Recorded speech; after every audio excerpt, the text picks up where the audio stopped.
Fenomena cuaca siklon tropis yang dikenal dengan badai dahlia membuat angin kencang dan terjadi peningkatan curah hujan. Sebagian wilayah di Indonesia, dari Pulau Sumatera dan Pulau Jawa, mulai merasakan dampak dari badai dahlia ini, salah satunya besarnya gelombang ditambah dengan tingginya pasang air laut.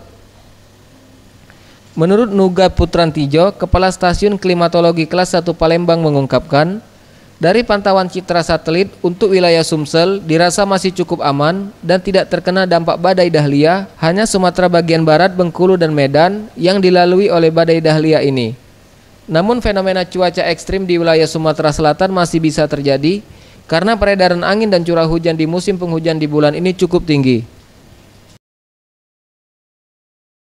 Cuaca ekstrim saya pikir tidak begitu signifikan, artinya terjadi peningkatan curah hujan di awal atau di akhir bulan November kemarin sampai dengan awal bulan Desember. Terus kemudian ada penurunan curah hujan sampai dengan saat ini. Kemudian nanti kita prediksikan ke depan akan naik lagi seperti itu.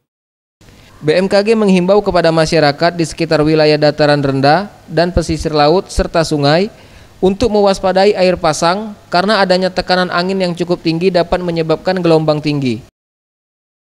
Tim Liputan, Sriwijaya TV.